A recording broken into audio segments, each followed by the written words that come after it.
ঠিক সেম শেখ হাসিনার ভয়েসে কথা বলছে স্বরাষ্ট্রমন্ত্রী, মানে সংবিধানের বাহিরে এক পা যাওয়া যাবে না। এ তো শেখ হাসিনা বলতেন। তাহলে শেখ হাসিনা আমাদের জন্য খারাপ কোন দিক দিয়ে ছিলেন আমাকে বলতে পারবেন? তার পরিবার বাংলাদেশের সবচেয়ে উন্নত পরিবার ছিল, তিনি প্রেসিডেন্টের ছেলে, প্রধানমন্ত্রী ছেলে, এরকম সন্তান বাংলাদেশে আর দ্বিতীয়টি নেই। সুতরাং তার মতো লোকের চাওয়া পাওয়ার কিছু নেই, তিনি কাউকেই প্রশ্রয় দিবেন না দুর্নীতি করতে। এই জাতির কাছে কোনো কিছু আশা করে লাভ নেই। এই জাতি অনেক অকৃতজ্ঞ একটা জাতি, আমরা অনেক অকৃতজ্ঞ জাতি। আমি ব্যক্তিগতভাবে আজকেও বলছি, এই সরকার থেকে আগের সরকার থেকে এক সুতা পরিমাণ বেনিফিটেড হয়নি, চাইওনি কারো কাছে, যাইওনি কারো কাছে। দেশের রাজনীতি নিয়ে আমি ব্যক্তিগতভাবে অনেক হতাশ এই মুহূর্তে। আসলে কোন পথ আমাদের জন্য ভালো আমরা এখনো পর্যন্ত নির্ধারণ করতে পারিনি। দেখুন, এতটুকু জানি, গত 17 বছর, আমি যদি গত এই ইন্টারিম সরকার আসার আগের 17 বছর যদি ধরি, তাহলে প্রতিনিয়ত আমার যদ্দূর মনে পড়ে, এবং এগুলি আমাদের ফেস দ্য পিপল, বিশেষ করে আমি প্রতিনিয়ত এই বিষয়গুলি নিয়ে কথা বলে প্রত্যেক দিন কথা বলেছি। সুতরাং আমি আপনাদের 10 জন থেকেও একটু বেশি জানি, বুঝি, অন্ততপক্ষে মনে আছে, যেগুলি রেকর্ডেড।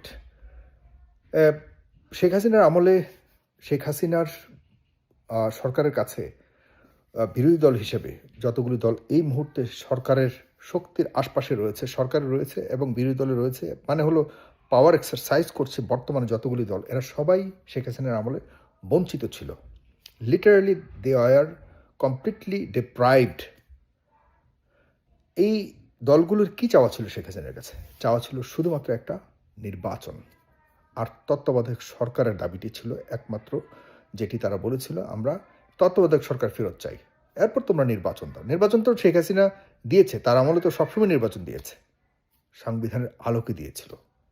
সংবিধানকে সমুন্নত রেখে শেখ হাসিনাও নির্বাচন দিয়েছিল।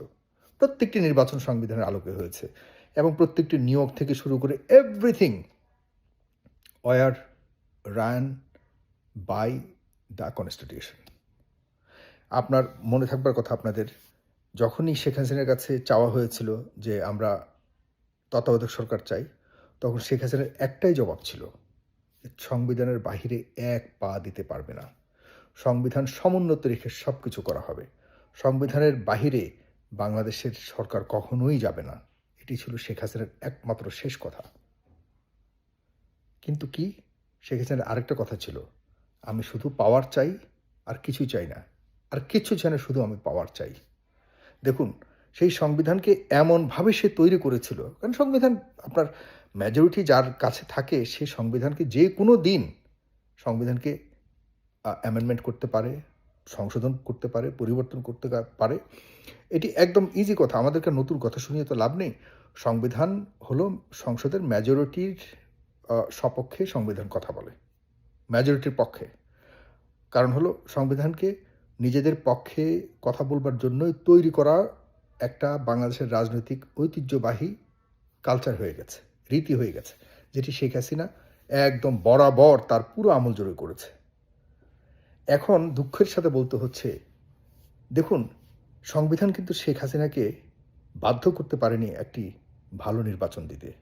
সংবিধান কিন্তু শেখ হাসিনাকে বাধ্য করতে পারেনি এই আজকের যারা সরকারের দলের আছে এবং বিরোধী দলের রয়েছে, তৎকালীন সময় যারা বিরোধী দলে ছিল, তাদের পক্ষে কথা বলতে। সংবিধান কোনোভাবে সুযোগ রাখেনি শেখ হাসিনাকে ক্ষমতা থেকে নামাতে। এগুলি বাস্তবতা। এগুলি যদি ভুলে যান, তাহলে অকৃতজ্ঞতার খাতায় নাম লেখাতে হবে, এবং অকৃতজ্ঞরা কখনোই দীর্ঘদিন টিকে থাকে না। তাদের সাময়িক হয়তো আনন্দ তারা পায় বিভিন্নভাবে, কিন্তু লম্বা সময় তারা বেঈমানদের খাতায় নাম লেখাতে হয়। অকৃতজ্ঞদের সবসময় মানুষ স্মরণ করে, তবে সেটি একটি নেতিবাচক দৃষ্টিতে।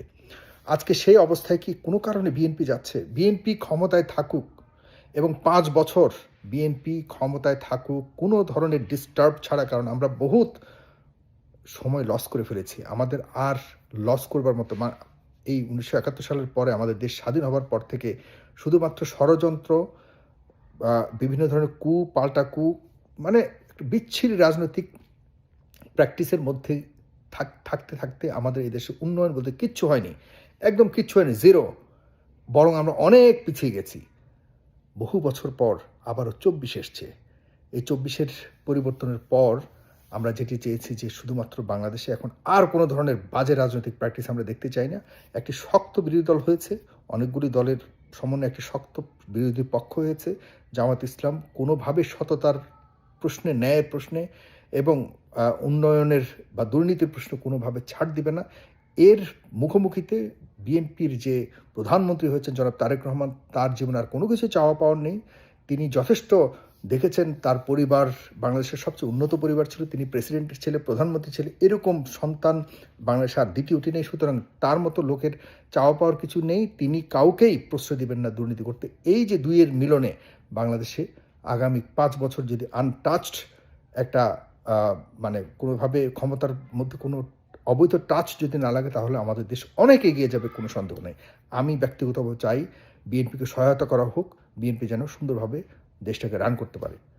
কিন্তু ভাই, আপনি কি 24কে ভুলে গিয়ে 24কে উপেক্ষা করে দেশ রান করতে পারবেন? এই 24-এর মানে এখন যেটা গতকালকে অধিবেশন হয়েছে, এই অধিবেশনের মধ্যে আমি খুব অবাক হলাম, কষ্ট পেলাম। ঠিক সেম শেখ হাসিনার ভয়েসে কথা বলছে স্বরাষ্ট্রমন্ত্রী। মানে সংবিধানের বাহিরে এক পা যাওয়া যাবে না, এক পা যাবে না। এটা তো এ তো শেখ হাসিনা বলতেন। তাহলে শেখ হাসিনা আমাদের জন্য মানে খারাপ কোন দিক দিয়েছিলেন আমাকে বলতে পারবেন? 24 কোথায়? আমি তো দেখি না 24-এর যারা প্রাণ দিয়েছে গত মানে 1.5 বছর আগে 1,500 মানুষ প্রাণ দিয়েছে। 24-এর এই প্রাণ যাওয়া মানুষের কোথাও তো আমি কোনো কীর্তন দেখি না, কোথাও তাদের কথা বলতে আমি শুনিনি। তাদের জন্য কি আপনারা আপনাদের তাদের কথা কি আপনাদের মনে আছে? আরে বিরোধী দলে কে আছে না আছে, কোন দল, আই ডোন্ট কেয়ার। সরকারে যারা এসছে তাদের কাছে আমাদের সব ধরনের আবেদন, দাবি থাকবে আমাদের পরিবর্তিত বাংলাদেশ চাইবার জন্য। আপনারা কি সেই পথে যাচ্ছেন? আমি প্রশ্ন করছি, জনাব তারেক রহমান, আপনি কি কোনো কারণে কোনো সিন্ডিকেটের হাতে পড়ে গেছেন? আপনি কি কোনো কারণে ভুলে যাচ্ছেন যে আপনার 15 বছর, 17 বছর এই দেশ থেকে বিতাড়িত হওয়ার পর আপনাদের উপরে যে জেল জুলুম গেছে, আপনার নেতাকর্মীদের উপরে, আপনার মায়ের উপরে, আপনার ভাইয়ের উপরে, আপনার নিজের উপরে, এগুলি কি কোনো কারণে ভুলে যাচ্ছেন? ক্ষমতার মোহে মাত্র 4 থেকে 5 বছরের জন্য ক্ষমতায় আছেন। শেখ হাসিনার মতো আর বাংলাদেশে কেউ 15 বছর ক্ষমতায় থাকতে পারবেন না। যারা বর্তমানে মন্ত্রী হয়েছেন এবং এমপি হয়েছেন তাদেরকে মনে রাখা উচিত, আপনারা কিন্তু কোনোভাবেই 5 বছর পর্যন্ত যাবেন কিনা এই নিয়ে সন্দেহ অনেকের মধ্যে থাকতে পারে, কিন্তু আমি মনে করি আপনাদের 5 বছর থাকা উচিত। যে করে হোক আপনারা 5 বছর থাকুন। একটা সরকার 5 বছর না থাকলে আসলে কোনো দিক দিয়ে ভালো মন্দ করতে পারে না। কিন্তু আল্লাহ না করুক 5 বছর পর্যন্ত আপনাদেরকে থাকতে দেয় কি না, এটাও একটা সংশয় বর্তমানে উঠছে। বিভিন্ন পক্ষ কিন্তু ষড়যন্ত্র শুরু করেছে। আন্তর্জাতিক ষড়যন্ত্র আপনাদের বিরুদ্ধে সবসময় করবেই। সব কিছুকে মোকাবেলা করে আপনারা থাকতে পারবেন কতটুকু, এটি নিয়ে সংশয় রয়েছে। কিন্তু আমার কথা হলো, আপনাদেরকে যে কারণে আমরা ক্ষমতায় আপনি যখন ক্ষমতায় আসবেন, ক্ষমতায় আসবেন আপনারা, আমরা জানতাম, জেনে শুনেই কিন্তু শেখ হাসিনাকে সবাই শেখ হাসিনার বিরুদ্ধে কথা বলেছে, শেখ হাসিনার ক্ষমতার অপব্যবহারের বিরুদ্ধে কথা বলেছে। এগুলি ভুলে গেলে চলবে না। এর পরেও মানুষ নিজেদের সন্তানের জীবন বাজি রেখে এই দেশে 24 সংগঠিত করেছিল। সবাই জানে আপনারা ক্ষমতায় আসবেন, এর জন্য জোরাজুরি কিছু নেই। বর্তমানের অবস্থা, ইলেকশনের একদিন আগেও জানতাম কী অবস্থা হবে ইলেকশনে, হয়েছে তাই। আপনারা ক্ষমতায় এসছেন, কিন্তু আপনাদের যে 24কে ভুলে যাবার যে টেন্ডেন্সি দেখতে পাচ্ছি, এটি ভালো ফলাফল বয়ে আনবে না। আমাকে সবাই বলছে আমি কেন কথা বলি না, বাংলাদেশের রাজনীতি কথা বলার শখ উঠে গেছে। এই যে এত কিছু করেছি সবাই ভুলে গেছে। আমি ব্যক্তিগতভাবে বাংলাদেশের বিকল্প মিডিয়া তৈরি শুরু করেছিলাম। আপনারা অনেকেই এখন প্রশ্ন করেন যে ফেস দ্য পিপলের কি মানে অবদান। এই জাতির কাছে কোনো কিছু আশা করে লাভ নেই। এই জাতি অনেক অকৃতজ্ঞ একটা জাতি, আমরা অনেক অকৃতজ্ঞ জাতি।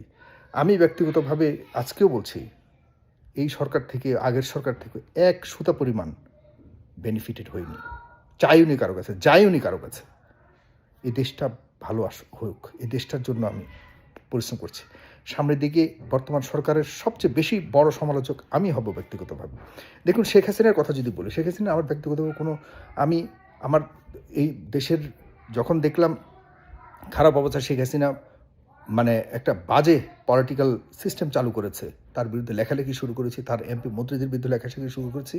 আমাকে, আমার পরিবারকে সব কিছু মিলিয়ে আমরা যখন হুমকির মুখে, আমি ব্যক্তিগত হুমকির মুখে যখন দেখলাম যে আমার কলম চালানো যাবে না, তখন আমি দেশ ছেড়ে চলে আসছি। এটি আমার ব্যক্তিগত ব্যাপার। কিন্তু শেখ হাসিনা সরাসরি আমার মাথায় বাড়িও দেয়নি। কিন্তু শেখ হাসিনার যে সরকার পরিচালনার সিস্টেম ছিল সেটির বিরুদ্ধে সর্বক্ষণ কথা বলেছি। ইতিহাস আছে, লেখালেখি আছে, সব কিছুর সাক্ষী আছে, ভিডিওজ আছে, সব কিছু করেছি। এটা ওপেন সিক্রেট, সারা বিশ্ব জানে। কিন্তু শেখ হাসিনার সাথে, শেখ হাসিনার মন্ত্রী এমপিদের সাথে ভালো সম্পর্ক ছিল না। সবসময় বহু মন্ত্রীদের সাথে আমার সার্বক্ষণিক এই অনুষ্ঠানের কারণে কথাবার্তা হতো। তাদের সাথে কি ভালো কিছু করতে পারতাম না? তাদের সাথে কি কোনো স্বার্থ উদ্ধার করতে পারতাম না? করিনি। কারণ দেশের গণতন্ত্রকে সবচেয়ে বেশি প্রাধান্য দিয়েছিলাম, যে একটা ভালো গণতান্ত্রিক ব্যবস্থা ফিরে আসুক। সেটির জন্যেই প্রতিনিয়ত কথা বলেছি, এবং আওয়ামী লীগের অনেক মানুষ এই গণতন্ত্রের পক্ষে কাজ করেছে। আমি জানি আওয়ামী লীগের সবাই কিন্তু শেখ হাসিনার সাথে একমত ছিল না, সবাই ছিল না। কিন্তু আপনার এই কথা, দুটি কথা বলে আমি শেষ করি এই পর্যায়ে। এই বিষয় নিয়ে কথা বলা শুরু করলে অনেক কিছু বলতে পারবো, এবং বলা শুরু করলে কিন্তু থামবো না। এই সরকারকে সাবধান হতে হবে। দুটি জিনিস বলে শেষ করছি। আওয়ামী লীগ কি কারা ডুবিয়েছে জানেন? স্পষ্টভাবে জনাব তারেক রহমান, আপনাকে আমি বলে রাখছি, আওয়ামী লীগকে ডুবিয়েছে তারাই যারা ওই আন্দোলনের সময় বা 5ই আগস্টে যখন পতন হলো, ওই 650 মানুষ যারা, বা 600 মানুষ যারা ক্যান্টনমেন্টে লুকিয়েছিল। এরা জানে যে এরা পাপী, এরা পাপ করেছে। এদের বাড়ি থেকে কেউ হানা দিয়েছিল? এদেরকে কেউ খুঁজতে গিয়েছিল তখন? কেউ না।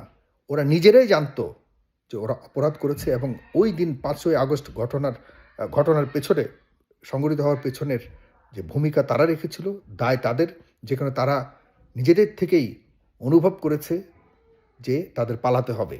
এই কারণে তারা পালিয়েছিল, এবং ক্যান্টনমেন্টের কিছু অসাধু অফিসাররা মিলে কিন্তু তাদেরকে দেশ থেকে বিতাড়ন করেছে, বা দেশ থেকে পালিয়ে যাবার সুযোগ দিয়েছে।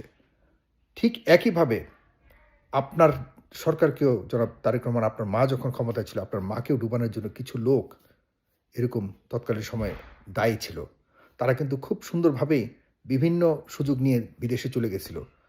তারা বিদেশে থেকে কী বা করেছে গত 17 বছর? আপনার যারা বর্তমানে আশপাশের সিন্ডিকেট হয়ে কাজ করছে, তাদের মুখ্য ভূমিকা, বা বিদেশে তাদের ভূমিকার কারণে 24-এর এই আন্দোলনের সময় তাদের ভূমিকার কারণে কোনো উপকার হয়েছে দেখাতে পারবেন না আপনি।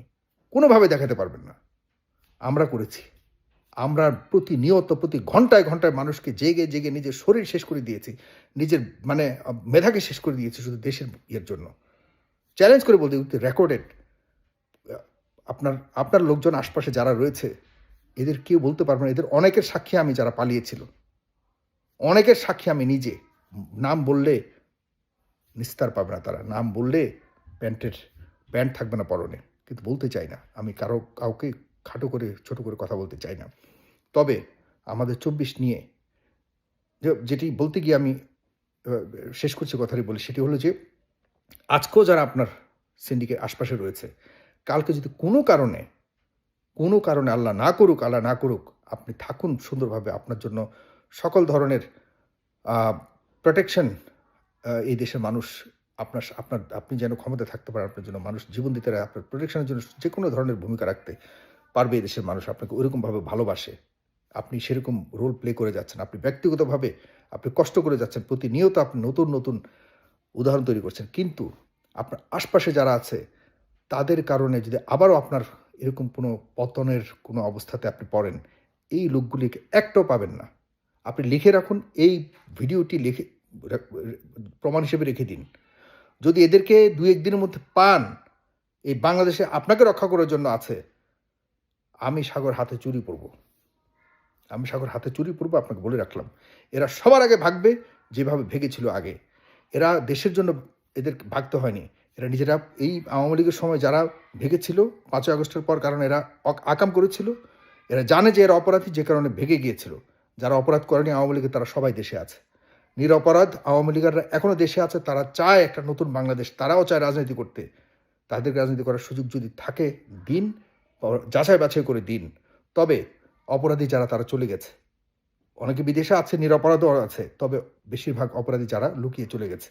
আর আপনার সাথে যারা রয়েছে অনেক অপরাধী, যারা এখন অপরাধ করবে, তারাও কোনো কারণে যদি পতন হয়, আল্লাহ না করুক, তাহলে তারাও এভাবে পালিয়ে যাবে। আর আবার এরাই বলবে, আমরা দেশের জন্য বিদেশ চলে আসছি। অথচ তাদের নিজেদের অপকর্মের কারণে আবারও পালাতে হবে। আপনার পাশে আর কেউ থাকবে না।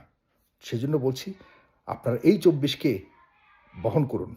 ১৯৭১ সালকে বহন করতে পারেন নাই। বিভিন্ন কারণে আপনারা বঞ্চিত হয়েছেন। ২৪কেও যদি বহন করতে না ধারণ করতে না পারেন, অভাগা আপনি। ২৪কে যদি ধারণ করতে না পারেন, আসলেই আপনি এবং আপনার দল বড় অভাগা হবে। ষড়যন্ত্র থেকে বের হবার চেষ্টা করুন, বোঝার চেষ্টা করুন। ধন্যবাদ। কথা চলবে। সালাম।